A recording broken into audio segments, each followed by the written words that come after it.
I was going to say I have a few points to kind of touch back on that you talked about. Sure. Yeah. The crowd and the or lack thereof as the season goes on. I've seen people on Facebook, on Twitter, on uh, even the Kraken's Instagram, like just talking about how they're trying to sell their tickets because they're tired of watching a losing team and like,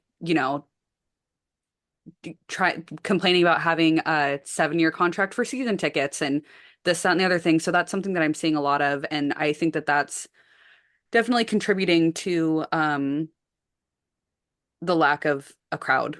And like just the smaller that the crowd is getting, people don't want to go because they have this doomerism and they have much higher expectations than they should. Mm, And um also the NBA and the hockey season thing, I Philadelphia is currently going through that with the Sixers arena and mm, or the Wells Fargo Center and where the Sixers and the Flyers both play and they're trying to get a second arena built and so that's also a whole thing yeah. that Seattle as a whole has to take into consideration if they want to bring in another team of any sort. So anyways, those are my only little tidbits Well, to add in. to your point, Jade, and as somebody who doesn't get to go to these games routinely, right? Because I do not live in the area. Like you're talking about all of these people who are frustrated, who are trying to sell their tickets. People who want to go for the first time and discover this team and discover the sport as a whole. And like, I think for sports teams, a lot of what makes up the sport itself and the culture of the team is the vibes of the fans, Hmm. right? Mm, And when you have tickets that are selling at 300, $400, Yep. you know that your nosebleeds are going 200 plus all of these like Ticketmaster stuff, right?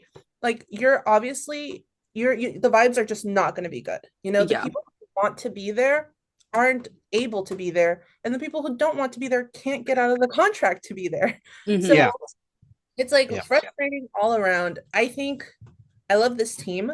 I have a lot of faith in what the Seattle Kraken franchise can do for hockey in Seattle and Mm. in Central Washington and Eastern Washington and connecting, with our AHL or not sorry, our WHL teams and all this stuff across the state. They are doing a really bad job of connecting with their fans. Yep. I Mm. think that, or their potential fans. And I think that Mm. also really affecting the way that fans online specifically, because I think a lot of this is literally just a lot of online chatter that Hmm. we're kind of like exposed to. I think that also is a part of that frustrates people, you know? You can have the funniest, tweets as a franchise and you can use your alt text in weird ways. But like if you're not actively connecting with the community the way that other NHL teams do a really really good job of, it's just not going to work out and your vibes are going to be bad, your team's going to suck, people are going to be angry, your sales are going to go down, and then suddenly the Seattle Kraken are the, I don't know, Idaho hockey team. Oh, So Jesus. yeah, so I think oh. a lot about the way that they could connect better with the community. And I see Mm. all these other teams that do like Flyers, for example. Everything always goes back to the Flyers for me. But they do a carnival every year where they into the Wells Fargo Center, they bring in like a I think they have a Ferris wheel in there and they bring in all these different carnival games and the players are available to meet and it's not just open to season ticket holders. It's open to anybody. Like I could buy a ticket right now and I've never been to a Flyers game. Like it's not season ticket holder only. And I think that that's something that the Kraken, I'm hoping start to get better about because that, like you said, does bring more fans and it brings a connection across the WHL and the Kraken and all the other sports fans that live in Seattle that maybe haven't had a chance to like really get any sort of introduction to hockey. So there are and like so many teams do like a casino night and that's a 21 plus event and all these other things. And so I see all these fans of other teams like out having a really good time and I'm like that must be so cool to have your local team doing things where you can go and interact with other fans and meet other fans and meet the players and get to talk to the players and Yeah. as a fan that like taking this part of enjoying the Kraken out of it. As a fan, that's something that I would want to do. That's something that, it is fun. And then yeah, brings a different level of being a fan. Like you get a little bit more immersed into it. So that's something that I think about often with the Kraken. Yeah, I think before I get to that, I completely forgot about the mention of Klausman and the coaching staff. Their folks are talking about the coaches and this, and it kind of goes back. I'll touch on this quickly, and then I'll get to the fan connection part because that is big, and especially we talk about wanting to bring in new fans and fans before the NBA gets back here. You'll need to connect to that, and I'll talk about that in a minute. But with Bausma and the newer coaches in Woods and Coach Campbell, um, like you said, I mean, we're a few months in, and it's I don't know, it feels like a really poor sort of investment to coach two coaches because Woods wasn't here, who have been with your organization, obviously going to the AHL, and then Dan previously with Charlotte when they shared the checkers for half a season. Um, it just seems like a really poor look to rid of them so quickly. Especially given the fact that they were with the organization and the Kraken don't really do that sort of thing. Say what you want about the Will Borgen trade, and that's what's up next for us here. But the like Mark Giordano, as soon as they saw through the first half of the season that this team sucked, they're like, "Hey man, where do you want to go? Like, where do you want to go?" Brian Dumoulin. It didn't look like Brian Dumoulin. You saw Riker Evans was coming up in the pipeline. It just the writing was kind of on the wall. You're an older guy. You probably won't be here next year, and I don't know how that trade worked off, but they sent him off instead of he's not sitting in the press box every single game. They just kind of tend to have that. Well, and then there was the Alex Wenberg stuff last year, where with Wenberg, they had talked to him about an extension. They said didn't work out for both sides. They said, okay, where do you want to go? And so they worked with that. Like, you see what I'm saying here? The franchise doesn't really, they're going with the we don't want to have the relations like sometimes you hear about Vegas and how they handle players, right? So I just don't think they did that with the coaches. And personally, like with the way that these coaches handle things, I don't think it's their fault. I don't think it's their problem. I mean, you can say it all you want about the coaches could do this and that. As soon as the puck drops, the players need to execute. It's just like with the Mariners and the hitting staff. As soon as you get in the batter's box, you need to use your instincts and what you know in that little cranium of yours to execute. If you don't execute, it doesn't matter. I mean, you can put one of the dummies out there that they have at KCI on the ice. I mean, and if you call up a perfect play off the faceoff, he's going to execute. No, he's got to execute his on his own. You know what I'm saying? So that was my point on the coaches, and I want to get back to that and address that because that was a good point. But with the outreach, and then Silvia can kind of speak to this more, especially on the other side of the state, right? With growing the game of hockey, um, there are fans that are new that want to learn, or even the WHL fans. I know a lot of the like Thunderbirds fans who have been turned off kind of by the Kraken because of how they do things, and who because they're not as accessible. Jade makes a great point, and you don't have to apologize for the Flyers because that's a valuable frame of reference to what we're looking at here. That's an NHL team that's been around for a decent amount of time. Hmm. It's been nice a little bit this year to see them do a little more, whether it is just getting them on a better TV deal. The amount of times people would complain, oh, I wish I could watch it with Root. I still hear that with the Mariners, but still don't care. I can't do anything about it. I don't have the money to fix that. um we'd have them all on the CSS TV network, and I would be a monopoly if we could do that, but we can't do that right now. um Yeah. you know Play this back in like 5 years. Shit, I don't know what I'll be doing in 5 years. Monopoly. The game or but it's you put those in the Times put out an article where it's like they've at least have 5 times more viewers per game than they did last year on Root. Like that's a step. There's the stuff they've been doing, with the floorball tournament, the floorball stuff with the different, going out to the different elementary schools. That's great. Um, I think the most accessible the players are at this point, and they're not even really the NHL players, are the prospects at dev camp when they have the little 4th of July cookout and they're at the stupid Central Park thing. The park isn't stupid. It looks very nice when I get there at 6 a.m. in the morning.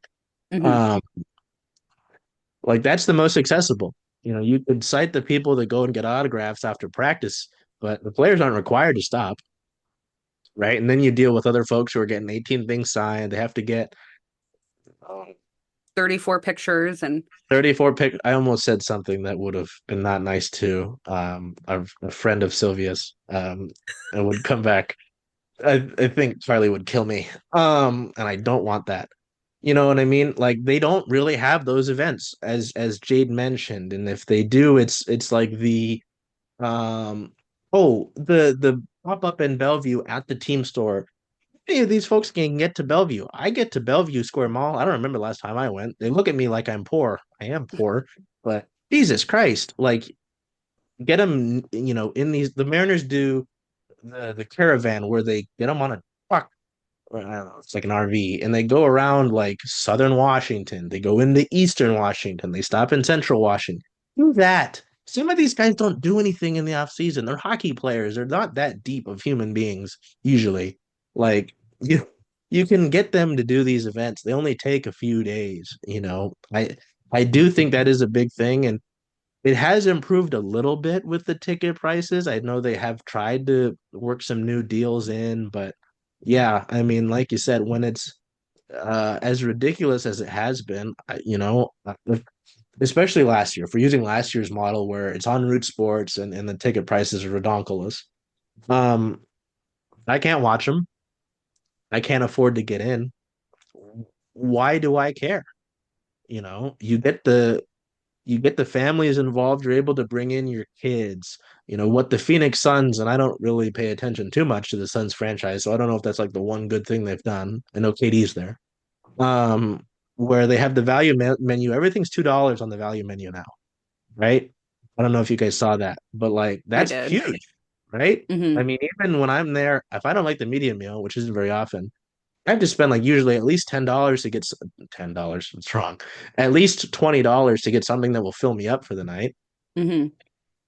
right? And so if you've got a family, do the math. I mean, so I don't know. It's just a bunch of things that they've had to deal with. I know uh the Utah Hockey Club posted their like value menu as well.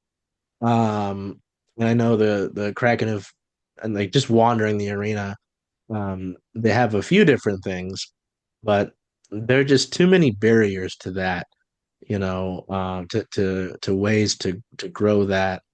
Um, and it's difficult. And maybe this season in terms of accessibility, the schedule, like Sylvia mentioned, it can impact that. But this is 4 years now, and you need to do better, in terms of fans being able to meet players. I'm not saying they need to go into their houses, you know. Yeah. I think the season ticket holder thing they did, and I first saw it actually was as Sidney Crosby doing it, um, was going to the season ticket holders' houses, right? But that was a good start.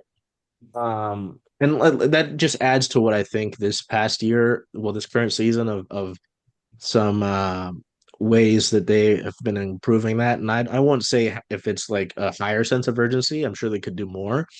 But yeah, I mean, it just feeds into my thing. If you are really going to add more fans, follow your franchise, before another team comes here and plays at the same time, their merchandise is going to be cheap. Is a fan going to buy a Sonics jersey or a Kraken jersey? Especially with Fanatics in charge, right? Hmm. Right? Like you have to think about these things. And as much as you could say, oh, that's not it. I don't know, man. It's money. Like if I've got $20 and the cool little collectible is $15 and the Kraken one is 20, I'm like, well, I can squeeze. You see what I'm saying? All of this money stuff, as much as folks can say it's pressure from the Sonics doesn't equate to anything, money is king, and that's proof in everything. So I don't know. I know they were building a new rink. What was it in Federal Way? They announced that and it was kind of quiet. Does anyone remember that? It was really quiet. I have Um, no recollection of that. I know. So I think they worked with El Centro de la Raza. I don't think it's in Federal Way. Oh, But there was talks. There oh, were talks. Kirkland. Yeah, Uh, mm, Kirkland's fine. I would like to build one down south.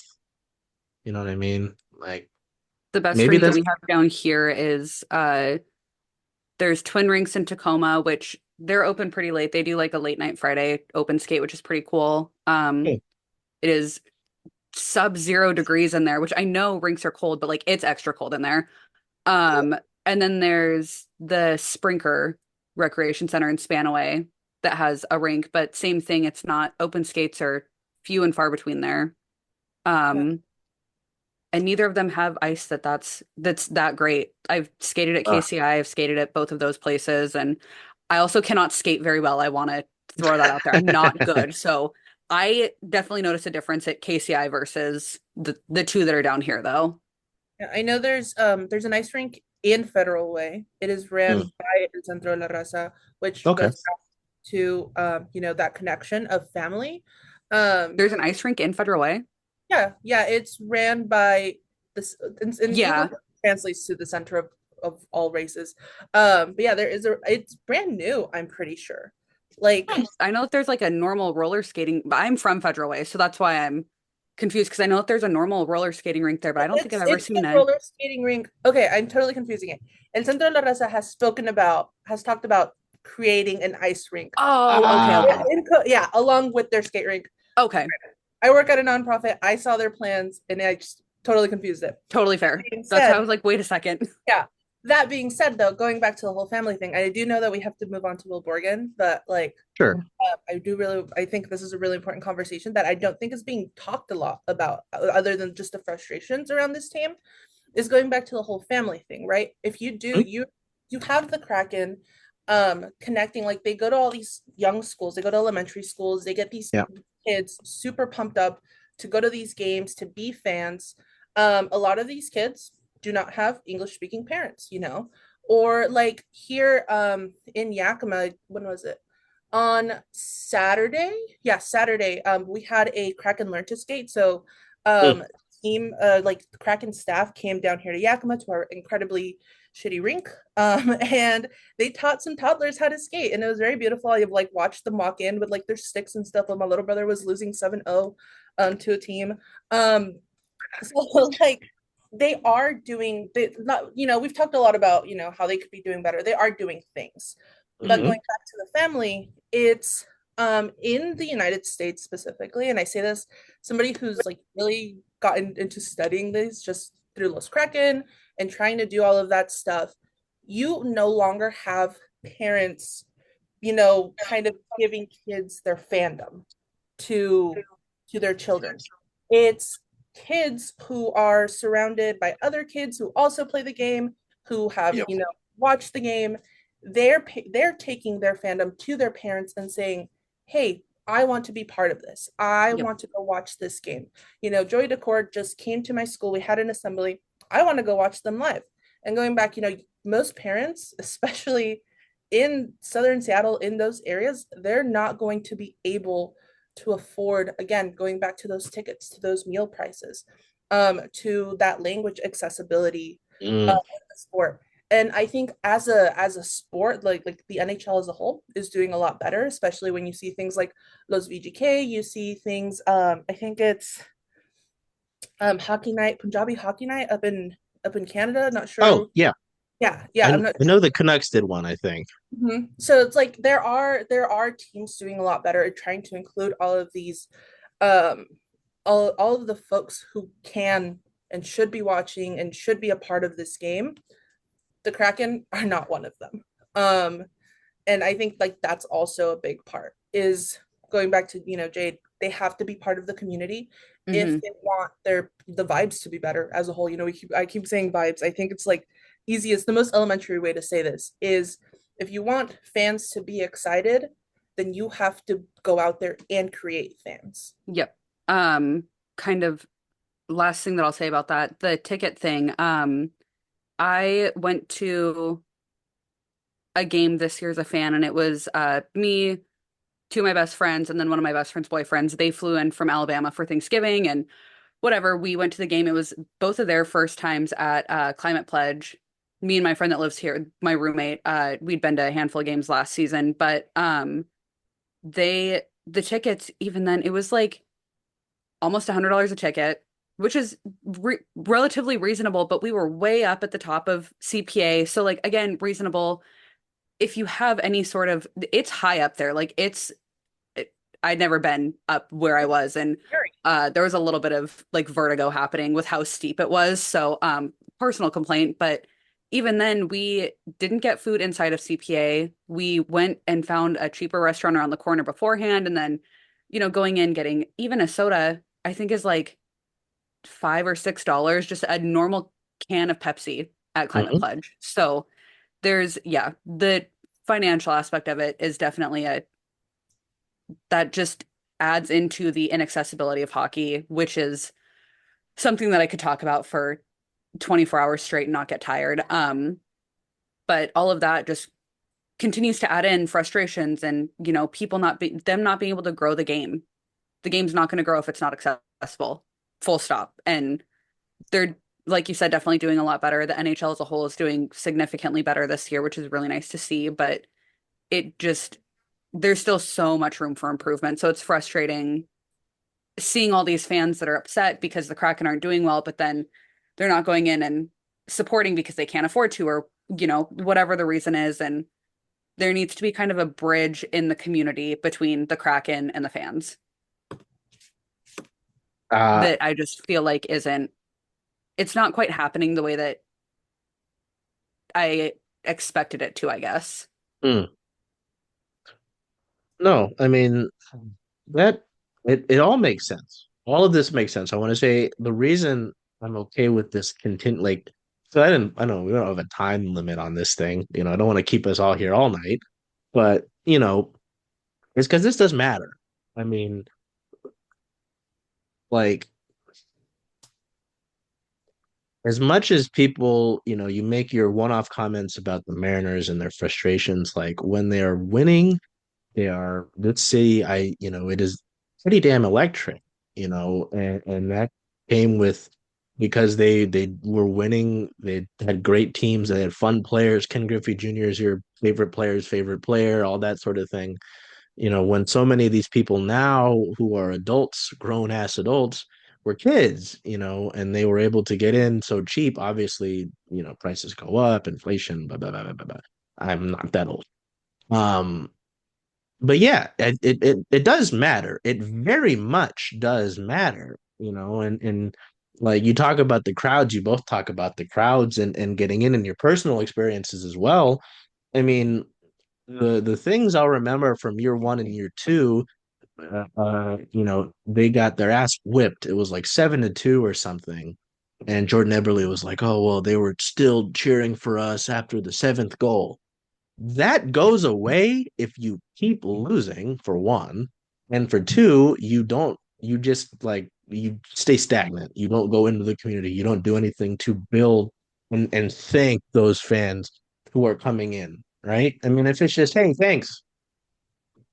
And we've seen that a lot this year, where some of the loudest that I know you and I have seen Climate Pledge is when there's a ref you suck chant. Yeah. That's one of the loudest times that I've heard Climate Pledge this year. And that's really unfortunate that even when the Kraken are winning, it's not as loud as loud as it is. Words are really hard. When there's a call that the fans don't like. That's yeah.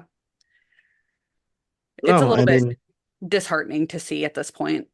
oh yeah, no, and I mean that, but it just goes back to all of this, Yep. right? It's a two-parter though. It's like you have to be invested, and then if it's like you can't go one way. If you do all this winning, but if you're pricing people out, doesn't matter, right? If you do all this investment and you keep sucking, then it's like, well, people are there, and you've still got the problem of year one where people are invested, they're happy to be there, but it just you're not going anywhere, right? Hmm. And so you have to work to do both, and obviously, you know, when it finally culminates in a championship, it's the great reward, but it won't come that easily, and it might take time. It'll probably take time, and it certainly almost will take time because it's an expansion team. So Hmm. Yeah, I don't know. I thought that was all important to look at, and we can certainly talk about this, when that Kirkland rink gets built, or when they announce a rink down south, or when they venture further, to the western Bring to one to the Yakima. eastern part of the state. I'm sorry. Bring one to Yakima, please. Yeah, see what I'm saying? Like There's a hole in our ceiling. we we can There's a we can puck in our wall. certainly, well, that wall's still intact at least. I mean, Yeah. shit. But you get what I'm saying, guys? Like, I'm more than happy to revisit this, and if there's anything else, because it does matter. Like you said, we'll see the elementary school visits, and that's great. But if, little whoever, I'm not going to use a name because I might get yelled at for picking a dumb name like Jim Bob or something. If your name's Jim Bob, I'm really sorry. Um, I'll be yeah, like, if they go home and their favorite player, God forbid, is Daniel Sprong, like, and they want to go watch him get healthy scratched, they can't do that for a multitude of reasons. So we will move over from long rant and several discussions. Hey, Charles. Hey, Jen. Hey. Where are you going to watch all those Kraken away games? Kraken away games, making a push. I was thinking of coming here just because Rough and Tumble is the home of circling Seattle sports, only if that's okay with you. I mean, I love that idea. Hope to see you here.